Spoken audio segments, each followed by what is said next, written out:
পাহাড়ের জুমঘরে এসে এ ধরনের পাহাড়ি জংলি মুরগি দিয়ে কারা কারা ব্যাম্বু চিকেন খেতে চান সবাই চলে আসেন। তো আজকে আমিও চলে এসেছি একটা জুমঘরের মধ্যে।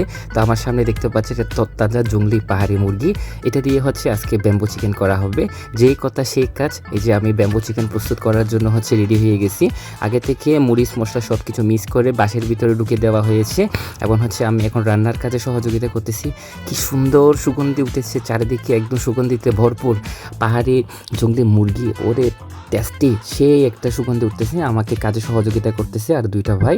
আর হচ্ছে এই মুরগিটা হচ্ছে দিয়ে স্যুপ করা হচ্ছে, কারণ মুরগিটা অনেক স্পেশাল, সেজন্য এটা দিয়ে স্যুপ করা হচ্ছে। আর এত সুন্দর আকাশের নিচে চারিদিকে জঙ্গল এবং মাথার উপরে সাদা নীল আকাশ, মানে মনটা জুড়িয়ে যাবে। যে কোনো মানুষ চাইলে এ ধরনের একটা প্রাকৃতিক পরিবেশে একবার যদি সময় পান অবশ্যই আসবেন। দূর থেকে দেখা যাচ্ছে সেই সুন্দর জুমঘরটি, যে জুমঘরে হচ্ছে আজকে আমরা এই পিকনিকটা করতেছি। এই যে দেখেন, এত সুন্দর একটা পাহাড়ের পাদদেশে অবস্থিত এই জুমঘর। জুমঘরের পাশেই আছে সুন্দর সোনালি ধান, বিশেষ করে জুমের ধান, যে ধানকে কেন্দ্র করে আজকে এখানে আসা। তো বলতে গেলে অসাধারণ একটা পরিবেশ। তো আমি একটু জুম করে দেখানোর চেষ্টা করতেছি। এটাই হলো সেই জুমঘরটা, যে জুমঘরের মধ্যে আজকে আমরা সারাটা দিন কাটাচ্ছি এবং হচ্ছে এখানে খাওয়া দাওয়া রান্না থেকে শুরু করে অনেক মজা হচ্ছে। এবং আশেপাশের পরিবেশগুলো আপনাদেরকে একটু আমি দেখানোর চেষ্টা করতেছি। এত সুন্দর প্রাকৃতিক একটা পরিবেশ। এখন দুপুর হইতে চলুন আমরা খেতে যাই। প্রথমে হচ্ছে ব্যাম্বু চিকেন দিয়ে শুরু করি। খুব সুস্বাদু ব্যাম্বু চিকেন।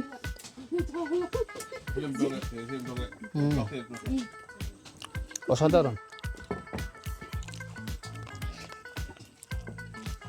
এরপর হচ্ছে চাল কুমড়ার সবজি,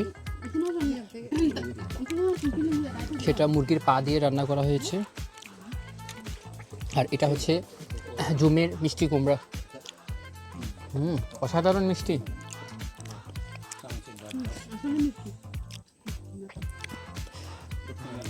আর এটা হচ্ছে চিংড়ি মাছ, জিরি চিংড়ি।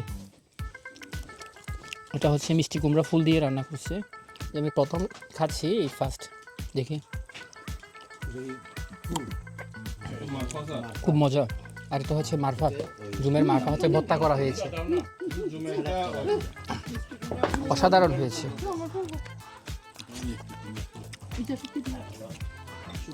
এক কথায় বলতে গেলে অসাধারণ।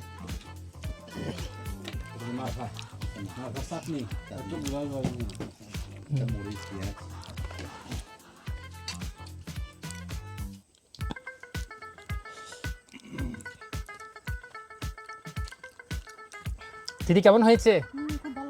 কেমন হয়েছে দিদি? দিদি বৌদি কেমন হয়েছে? নসিংটা কেমন হয়েছে?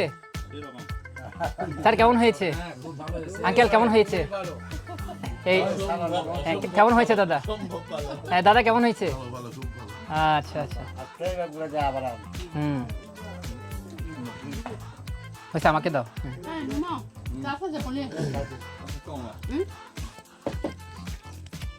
তো মোটামুটি আমাদের সাথে যারা জুম করেছিল তারাও হচ্ছে খাওয়া দাওয়ার জন্য বসে গেল। আমরা অনেক আনন্দ করে সবাই একসাথে জুম ঘরের মধ্যে মজা করে খাওয়া দাওয়া করতেছি। খুব ভালো একটা সময় আমরা আজকে পার করলাম। তো আজকের যেটা প্রধান আকর্ষণ সেটা হলো জুম কাটা। এই যে দেখেন অনেক সুন্দর করে জুম কাটতেছে। তো এটা হচ্ছে তাদের অনেক আনন্দের একটা সময়। তো আমরাও হচ্ছে তাদের এই আনন্দটা ভাগাভাগি করে নিলাম। যারা আমরা এতক্ষণ ধরে জুমের মধ্যে ছিলাম, যারা যারা ছিলেন, আমি সবাইকে একটু একটু করে দেখানোর চেষ্টা করছি। এই যে শুরু থেকে, দাদা কেমন লাগছে? ভালো ভালো লাগছে। আপনার কেমন লাগছে দাদা? মোটামুটি আজকে অসাধারণ। আর এটা হলো যার মানে হচ্ছে এই বাগান, যিনি হচ্ছে আমাদেরকে সারা দিন খুব সুন্দর করে সময়টা দিয়েছেন এবং যার জন্য আমাদের এখানে আসেন এই আঙ্কেলটা। আঙ্কেল কেমন লাগছে আপনার? খুবই ভালো লাগছে আপনার। ভালো হয়েছে? ভালো লাগছে, খুবই ভালো আচ্ছা, লাগছে। এটা হলো আমাদের স্যার। স্যার কেমন লাগছে? অসাধারণ অনুভূতি, খুব সুন্দর একটা পরিবেশ, আচ্ছা। খুবই ভালো লাগতেছে। আচ্ছা আঙ্কেল কেমন লাগছে? খুবই ভালো লাগতেছে। আমার আঙ্কেল একবারে মাঠের মানুষ, একবারে এই এখন মাত্র ধান ক্রপ করে এসেছে। হ্যাঁ ঠিক আছে। মাসি কেমন লাগছে আপনার? ভালো লাগতেছে। ভালো লাগছে? আচ্ছা দিদি কেমন লাগছে বলেন? খুবই ভালো, ভালো সারাদিন খুব লাগছে? ভালো চমৎকার খুব সময় কাটাইছি। আচ্ছা আচ্ছা, দিদি আপনার কেমন হ্যাঁ, লাগছে? খুব ভালো, খুব এনজয় করলাম সবাই মিলে, খাওয়া দাওয়া, এই জুম ঘরে, তারপর ক্রপ কাটিং করা, খুবই ভালো লাগে। আচ্ছা আচ্ছা, মোটামুটি হচ্ছে খুব ভালো একটা সময় কাটিয়েছি আজকে। তো এই যে দেখে আমি সবাইকে দেখানোর চেষ্টা করতেছি, আপনারা প্রত্যেকদিন রিমন ব্লগ চ্যানেলটিকে ফলো করবেন, কমেন্ট করবেন এবং আপনাদের মতামত যদি থাকে আমাকে বলবেন। আমি চেষ্টা করব আমার নিউজের মাধ্যমে, আমার ব্লগের মাধ্যমে বান্দরবনের উন্নয়ন, সম্ভাবনা, সমস্যা সব কিছু তুলে ধরার জন্য। তো আজকে এই জুমঘর থেকে বিদায় নিচ্ছি আমি রিমন। তো দেখা হবে অন্য কোনো ভিডিওতে, অন্য কোনো ব্লগে। এই পর্যন্ত সাথে থাকুন এবং আমার পাশে থেকে সকলে সাপোর্ট করে যাবে। আপনাদেরকে সকলকে ধন্যবাদ। আপনাদের ভালোবাসা এবং অনুপ্রেরণা আমার সামনে পথ চলার শক্তি।